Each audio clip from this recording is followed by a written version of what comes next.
तमिलनाडु के कांचीपुरम से 20 साल की लड़की से सामूहिक बलात्कार का मामला सामने आया है। इस गैंगरेप की वारदात को अंजाम अनजान लोगों ने नहीं बल्कि लड़की के सबसे भरोसेमंद फ्रेंड और उसके 4 दोस्तों ने मिलकर दिया है। कथित तौर पर 5 दोस्तों ने मिलकर लड़की की अस्मत को तार तार कर दिया। मामले में ये भी खुलासा हुआ है कि नौकरी लगाने के बहाने लड़की के बॉयफ्रेंड और उसके 4 दोस्त उसे अपने साथ लेकर गए थे और रास्ते में कार के अंदर इस घटना को अंजाम दिया गया। दोस्ती में दगा के ऐसे किस्से और वारदातें सुनकर दोस्ती से भरोसा उठने लगा है। समाज में आज भी ऐसी कई घटनाएं और वारदातें रोजाना घटित होती हैं जिसमें दोस्त दोस्त के साथ दगा करते हैं और दोस्ती के रिश्ते को दागदार करने के साथ ही भरोसे को नीलाम भी कर देते हैं। ऐसी वारदातों को सुनने के बाद सहज ही किसी पर यकीन करना बहुत मुश्किल हो गया है। दोस्तों में भरोसा टूटता नजर आने लगा है और ख़ासकर गर्लफ्रेंड बॉयफ्रेंड के मामले में तो और भी जल्दी टूटता नजर आता है। अब इस मामले को ही देख लीजिए। लड़की अपने बॉयफ्रेंड पर भरोसा करती है जो उसका सबसे अच्छा दोस्त भी होता है, लेकिन उस लड़की के इस भरोसे का उसका बॉयफ्रेंड नाजायज़ तरीके से फ़ायदा उठाता है और 4 दोस्तों के साथ मिलकर उस लड़की की इज्जत को तार तार करा देता है जो उस पर खुद से भी ज़्यादा भरोसा करती है।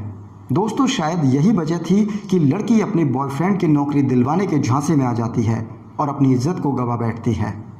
नमस्कार, आदाब, सत श्री अकाल। मैं हूं आस मोहम्मद और आप देख रहे हैं खबर 24।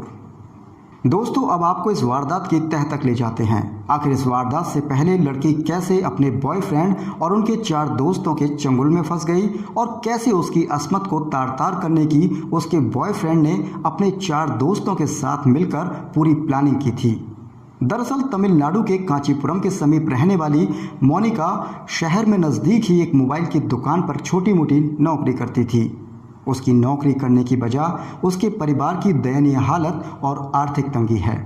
आर्थिक तंगी से जूझते परिवार को भरण पोषण के लिए मोनिका पर निर्भर रहना पड़ता है, जिसके लिए मोनिका कभी यहाँ तो कभी वहाँ नौकरी कर कुछ पैसे कमाती है, जिससे उसके परिवार का भरण पोषण होता है। पीड़िता मोनिका के मुताबिक जिस मोबाइल की दुकान पर वह काम करती थी वहीं कुछ दिनों पहले उसकी दोस्ती गुनासीलन नाम के लड़के से हुई थी और व्हाट्सएप पर दोनों के बीच ये दोस्ती गहरी होती चली गई। गुनासीलन हर रोज़ मिलने के लिए दुकान पर आने लगा और सोशल मीडिया के जरिए दोनों की एक दूसरे से बातें करने का सिलसिला भी लगातार जारी रहा। इसी बीच जब कुछ दिनों का समय गुजरा तो मोनिका को गुनासीलन पर कुछ हद तक भरोसा होने लगा, लेकिन मोनिका को नहीं पता था कि गुनासीलन उसके इसी भरोसे का फ़ायदा उठाएगा। उसके दिमाग में जो प्लानिंग आने लगी थी, गुनासीलन उसको अमली जामा पहनाने में जुट गया। गुनासीलन ने मोनिका की मुलाकात अपने एक और दोस्त से करवाई, लेकिन गुनासीलन उस दोस्त के साथ मिलकर मोनिका के साथ गलत करने की प्लानिंग पहले ही कर चुका था और इस प्लानिंग को सफल करने के लिए गुनासीलन और उसके दोस्त ने मोनिका को भरोसा दिलाया कि वह इसे किसी अच्छी प्राइवेट कंपनी में नौकरी दिला देंगे, जिसके लिए उसे उनके साथ कंपनी चलना पड़ेगा। मोनिका पहले से ही आर्थिक तंगी का सामना कर रही थी। जेब खर्च के पैसे बचा पाना भी उसके लिए बहुत मुश्किल हो गया था। उसे लगा कि उसका बॉयफ्रेंड गुनासीलन उसे एक अच्छी कंपनी में नौकरी दिला देगा तो उसके परिवार की माली हालत थोड़ी सुधर जाएगी। मीडिया रिपोर्ट्स के मुताबिक पिछले 8 सितंबर को गुनासीलन उस मोबाइल की दुकान के पास अपनी कार लेकर पहुंचता है जहां मोनिका काम करती थी और कांचीपुरम जाने के लिए मोनिका को कार में बिठा लिया जाता है। नौकरी लगने की खुशी में मोनिका हंसी खुशी अपने बॉयफ्रेंड के साथ कार में बैठ जाती है और यही मोनिका की सबसे बड़ी गलती होती है। अब शायद इसी गलती के लिए उसे सारी उम्र पछताना भी पड़ेगा और नौकरी के झांसे में आकर उसने इज्जत को गवा दिया। पहाड़ सरीखे इस दर्द को झेलना और सारी उम्र इसके साथ ज़िंदगी को व्यतीत करना कहीं ना कहीं मोनिका के लिए बहुत बड़ी चुनौती बन गया है।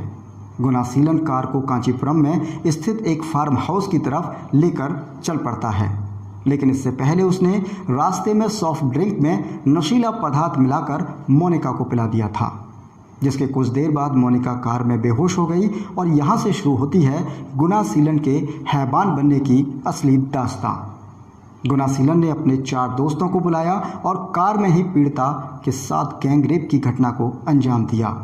जब मोनिका को होश आया तो उसने वहां से भागने की कोशिश भी की और अपने पैरों से कार की खिड़की को तोड़ने की लगातार कोशिश की। खिड़की तोड़ने के प्रयास में उसके पैर जख्मी हो गए। कार में हलचल देखकर वहां मौजूद कुछ लोगों का ध्यान कार की तरफ गया और जब लोग कार की तरफ आगे बढ़ने लगे तो गुनासीलन और उसके 4 दोस्त जो उस कार के अंदर मौजूद थे घबरा गए। गुनासीलन ने कार को स्टार्ट किया और चेन्नई बेंगलुरु हाईवे की तरफ दौड़ा दिया। लोगों को पीछे आता देख पांचों लोग मोनिका को कार से हाईवे पर फेंककर मौके से फरार हो गए, जिसके बाद लोगों ने पुलिस को सूचना दी। स्थानीय लोगों की मदद से मोनिका को कांचीपुरम के सरकारी अस्पताल में भर्ती करा दिया गया। घटना सामने आने के बाद कांचीपुरम के पुलिस अधीक्षक ने आरोपियों को तुरंत पकड़ने और मामले की जांच के लिए स्पेशल टीम का गठन किया है। पुलिस ने कॉल डिटेल और अहम साक्ष्यों के आधार पर त्वरित कार्रवाई की। अगले ही दिन 9 सितंबर को पुलिस ने 4 आरोपियों को गिरफ्तार कर लिया था, जबकि 10 सितंबर को 5वें आरोपी को भी पुलिस ने गिरफ्तार कर लिया। सामूहिक दुष्कर्म सहित कई अन्य धाराओं में पुलिस ने मुकदमा दर्ज किया है। कोर्ट में पेशी के बाद सभी आरोपियों को पुलिस रिमांड पर भेज दिया गया है। पुलिस अब आरोपियों से लगातार कड़ाई से पूछताछ कर रही है। हालांकि घटना की कड़ियां 5 लोगों के और किसी मामले में जुड़े होने की ओर भी इशारा कर रही हैं, जिसकी तह तक जाने में पुलिस जुटी है। इस वारदात को सुनने के बाद दोस्तों आपके मन में दोस्ती को लेकर कई तरीके के सवाल आ रहे होंगे। आप उन सवालों को सीधे हमारे साथ शेयर कर सकते हैं, जिसके लिए आप हमारे कमेंट सेक्शन में जाकर कमेंट कर सकते हैं।